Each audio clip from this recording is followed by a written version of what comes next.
Shall we begin? Let's get started.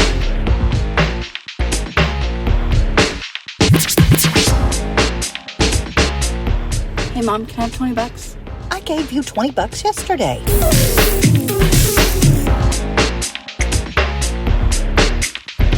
Okay, Mom, what do you do in your free time when you get home and you're lounging?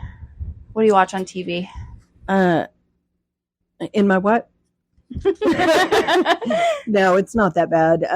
Being a business owner, I feel like I'm never off. But when I come home, man, we watch the same stuff all the time. We watch ridiculousness. There's usually something sports on. We watch a couple of old So Bubba series. watches TV. Yeah, so Bubba watches TV and I'm present for the TV. We do watch Friends, because it's on some channel 24/7. Mm-hmm. I watch a lot of Friends and Big Bang Theory. Seinfeld, kind of some old stuff. Like I couldn't tell you Classics. the name. Yeah, modern classics. Yeah. I couldn't tell you the name of any episode that is on TV right now. I mean, any show that is on TV right now that's popular or whatever, unless it's advertised on the channels that I'm watching. Yeah. Do you stream or you have cable? That no, they don't do cable out where I live. I'm in the country. Do they still have cable? They do. In my neighborhood, we have Spectrum, Which is kind of new. or AT&T, which I have AT&T Wi-Fi, but we don't have cable. Okay, so I have a local, area. It's not a national network like AT&T, but I have a local network that's my internet, which isn't great out there, but it's probably some of the best that you can get.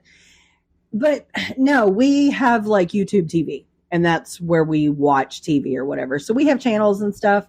So, we stream, but I'm streaming through YouTube TV on my Max app or whatever. But for real, what do I watch? I don't know. I like educational stuff, but I'm also one to just turn the TV off, and it'll be off for 3 or 4 days, and I don't even miss it. Yeah.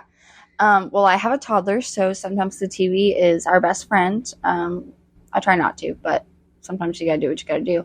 And I'm kind of a TV watcher. We don't have cable, and I don't watch movies or anything like that, but I like to watch a series, and I'll watch a series, binge it for days. I'm washing dishes and I've got my phone in the window watching my show, and I watch all the new shows. If it's being talked about on TikTok, I'm watching it. And if I see a clip on TikTok, I'm finding where can I watch it. Do I already have that streaming service? Because we've got them all. Right. You got to get your bang for your buck, we watch everything. And I wonder what the statistic is for people who still have cable, because Kate's parents still have cable, because Nan still watches the game shows. And I do too. That's something that I enjoy watching. Oh, yeah. Even the old ones, like from the 1970s, Password, original when game shows became big. I love that old stuff, Nan's man. watching reruns of Jeopardy. Oh, yeah. Yeah. She's like, I could win. I've got 80 years of knowledge. I could actually. I've seen every episode twice. I got this. Yeah, exactly. She could not figure out how to work a Hulu or a Netflix. She might could do Netflix because it's older and easier. I mean, it came out 10 years ago on TVs. So besides just the DVDs. So Bubba says, and Bubba's my partner, says that your generation ruined TV. Because while in our youngest years, TV sucked. You had like 3 or 4 channels and it came across the airwaves. You had to get up and go change the channel. The TV was an entire block of furniture, like with stuff on top of it, like you would put on top of a curio cabinet or a coffee table. Oh, yeah. It was furniture. So even though it wasn't great then, it's also fascinating to see how far it's come in my life. But he said that y'all ruined TV because now you have to have this service and that service and pay for this piece and that piece and that one and that one and that add-on and everything else. And it was like, man, we used to be able to just turn the TV on and there was what I wanted to watch, especially with cable, because now you had, oh heavens, 30 channels. It was insane after that 3 or 4 you had before. I lived in the country then too, and so we always had satellite dish. So we had different channels, or you may have 4 different NBC options or things like that. I grew up in a house with TV. There was no apology for watching television. I don't remember ever being told, that's enough TV for today. Or And Granddad's still like that. He loves to lounge and watch on TV all the time in their house. And we raised y'all that way too, because Dad was also the same way. He was one of the first people in his small town to have cable. You know, he remembers watching MTV when it came on and was music. Oh yeah. And so we've come a long way, and it's more complicated than it used to be. Your options are so much better, and the on-demand factor is really good. You know, I remember us having Dish or something like that, or DirecTV when we were kids, and Sheridan and Dakota and I, my brother and sister, would argue over the channels because, you know, there was a point where Sheridan and I were the same age watching, you know, Zoe 101, Victorious. But there was also a point where her and Dakota were both watching SpongeBob. And so it's 2 against 1 all the time. And we used to, you know, cover up the box so that you can't change the channel. And because at that time, the remotes wouldn't go through your hand. You really had to be pointing at the box. And when commercials came on, actual commercials, so somebody would go to the bathroom and we'd had the remote. Now it's my turn. And our kids will never experience that because, I mean, they can just turn TV on, Netflix on any device. Yeah. So that's very interesting to see how it's come just in 15 years. I mean, and add another 20. 15 to it is where it's come from me. Actually, I was a whole grown adult about 30 years ago. But I remember being a kid, and if the weather, so there was one channel out of Tyler, which was probably 25 miles from us, and the other was out of Dallas, which was closer to 100 miles from us. And so you had to have a clear day and good weather to be able to see what was coming out of the Dallas channels. If it was ugly outside, forget it. All you had was the one out of Tyler, and it was too strong, and so it had this shadowed thing. But we still grew up watching TV. I still remember the shows that I watched when I was little that were more, you know, looking back, it's a wonder that I was allowed to watch some of them because they were really liberal, like Different Strokes, where a rich white man adopted 2 black kids and things like that, and blended and raised them alone. And people still had maids in their house and things like that, that I still remember watching those shows. But, you know, I teach high school, and I was asking juniors and seniors the other day, what cartoons did you watch when you were little? And they couldn't name one. And not one. That's crazy because they're. And the ones they did give me are almost timeless. Tom and Jerry, SpongeBob.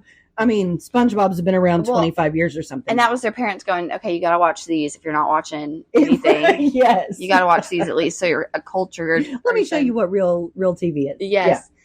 Which is funny because my husband does that now. He's like trying to show River Pokemon. I'm like, you get that she's 2 years old. She does not need to see a battle, okay? Like, we need to be talking about colors. Train that kid hard. Some animals, you know? But let's go back to what we were saying about the classics because, and things you can't say on TV now, especially, like you said, a rich white man adopting 2 black children is normal for TV now. But back then that was probably pretty controversial, which is probably a common thing that I've heard older people say, people older than you usually, is, man, they have a same-sex couple in every commercial, every TV show. Right, or an interracial couple. Yes, and without realizing that actually is just normal. That those are still families. Those are still people who love each other. It's just, it's not being shoved down your throat. It's just representing everyone now. Right. And we didn't used to. And well, I think a lot of that older generation feels like it's being shoved down their throat because they're overrepresented. Those minority couples or minority like it's families. Trying too hard. Yes. And so while that may only represent 20% of the population, it's actually 60% of what you're seeing on commercials. But that's the only way the minority ever gets a voice is for somebody to make it a big deal. So maybe it is being shoved down your throat a little bit. It kind of is now. I almost agree because I think it was last year, that movie called You People with Jonah Hill, Eddie Murphy, Christine, Elaine. Oh, yes. What's her name? Oh, we'll come up with it in a minute.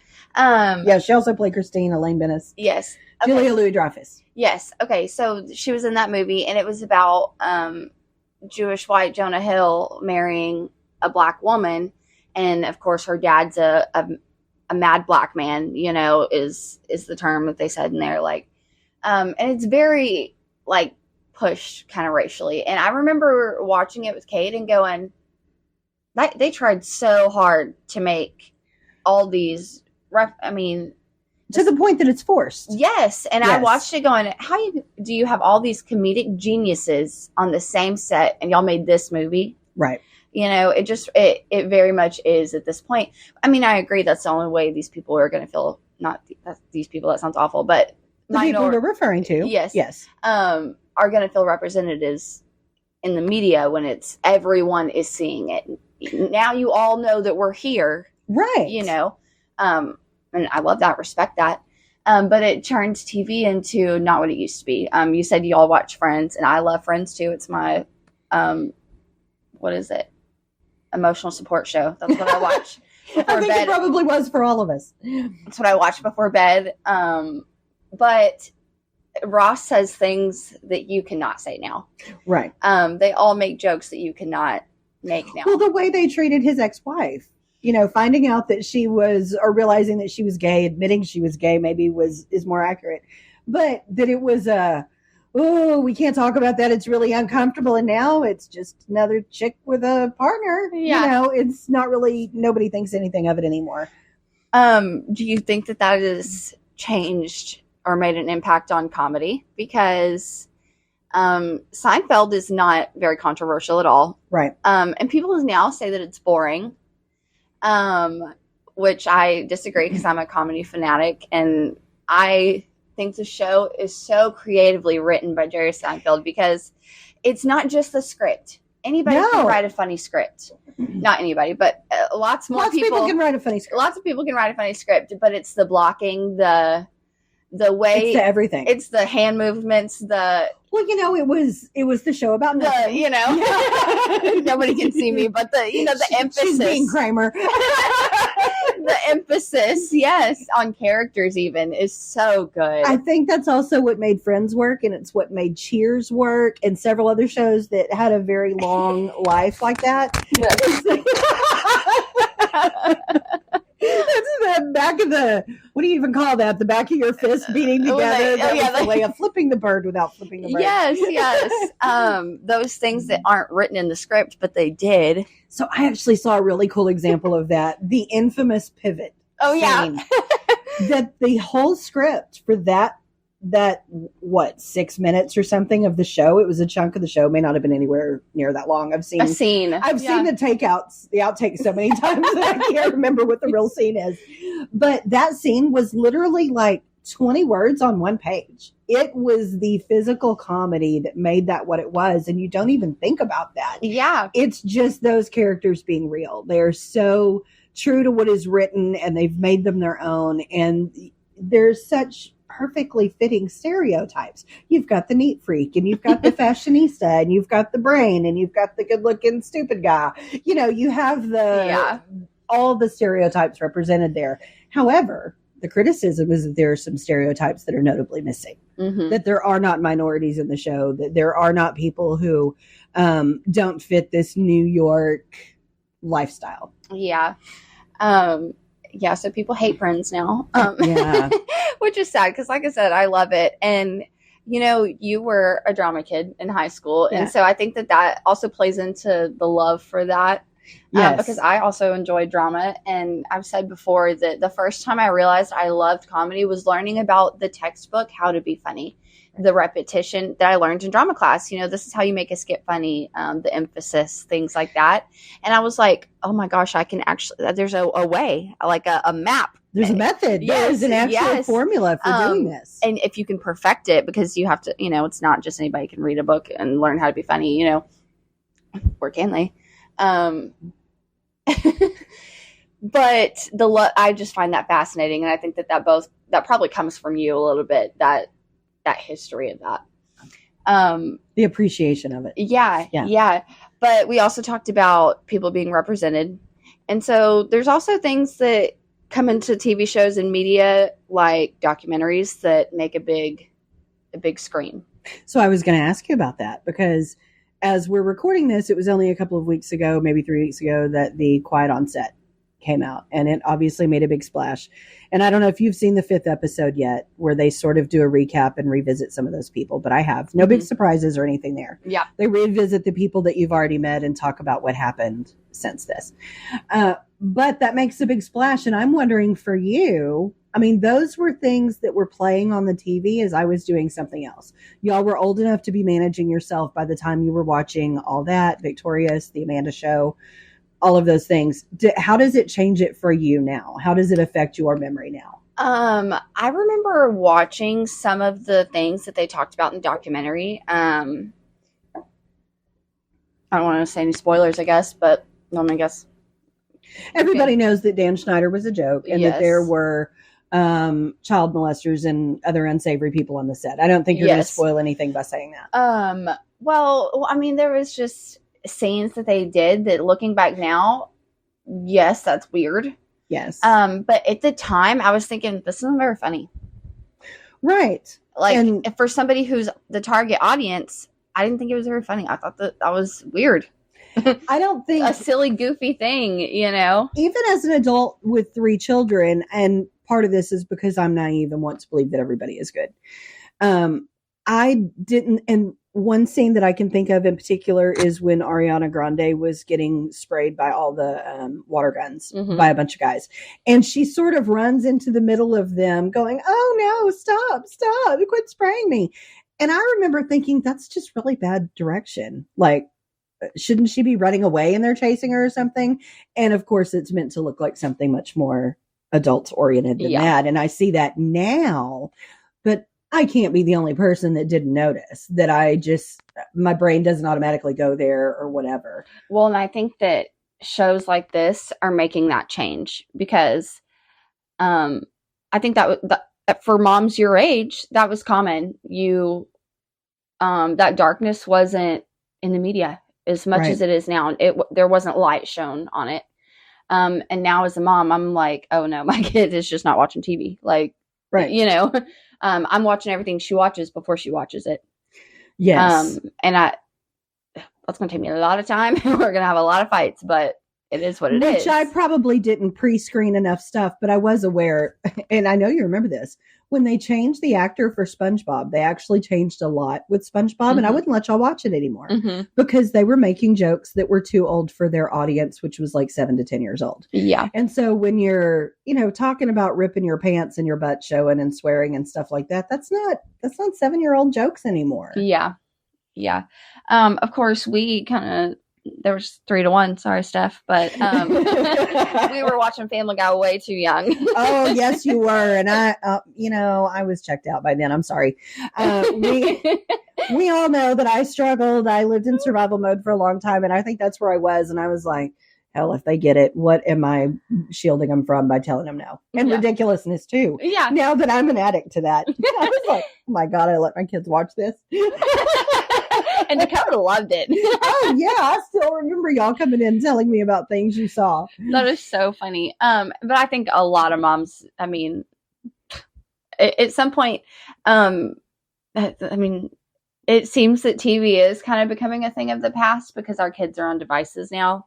And now the debate is about social media. I mean, I'm going to have to struggle with that with River. She's only 2. Thank gosh, I have so much time. But what will it evolve to? Because when I'm scrolling TikTok, I have to even hide my phone from her because there may be an explicit video of some kind, whether it's, animal cruelty or anything else. Just something you don't want your 2-year-old to see. Yes. And I can't control what I may see. And so I can't control what she may see either. I can't pre-screen her Facebook feed, And yet at not even 2 years old, she knows to scroll, or she knows.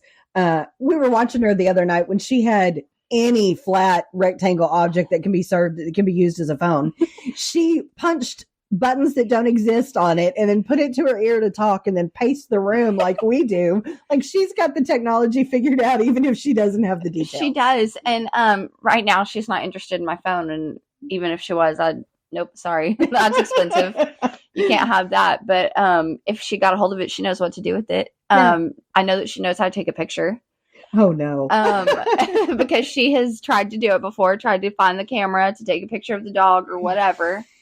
And and so maybe she won't even watch TV is the thing. She'll never see a Friends episode, a Seinfeld episode. So do you think that's where it's going? Is it going to, because I mean, there's TV on all the time just because we're not watching it. Is it only people my age and older that are actually sitting down and watching TV on a television as opposed to streaming Netflix on their phone or tablet? Well, you said that y'all watch sports a lot, and I think that that makes a big majority of people who do still watch cable. I think so too. Is sports watchers, and especially older sports fans. Right. Those people are definitely not switching to YouTube TV to watch the Texans game, you know, or whatever. So, oh no, the Texans game would be blocked out because we're too close to it. Yeah. That hasn't changed in 40 or 50 years. Yeah, that your local station doesn't carry your local sports. Yeah. Yes. Yeah. So another thing about TV being in the past, or maybe, is what about movies? People don't really go to see movies anymore. No, and that was another thing is I was asking, I asked those same high schoolers to tell me about movies and songs. Give me 5 movies and 5 songs that you have seen in your life that I should watch to help me get to know you better. And I mean, they sat there staring at the wall. They all had music, but they're like, well, can we give you episodes of TV shows? Or I got so much anime or online streaming type shows or whatever that I don't even know what this is. I don't know what it's about. I've never heard of it. Yeah. And it's not movies. I'm like, what do you people do with your time? And I know very well what they do. It's social media. Mm-hmm. And that's exactly what they're doing. Yeah. And I think back to when I was in high school, I would come home and watch Netflix on my phone for hours too.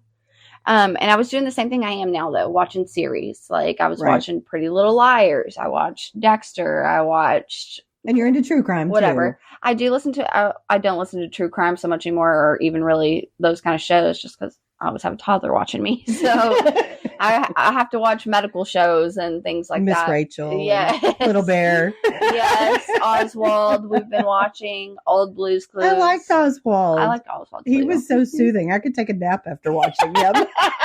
Me too. And man, there's so many shows that for little kids are.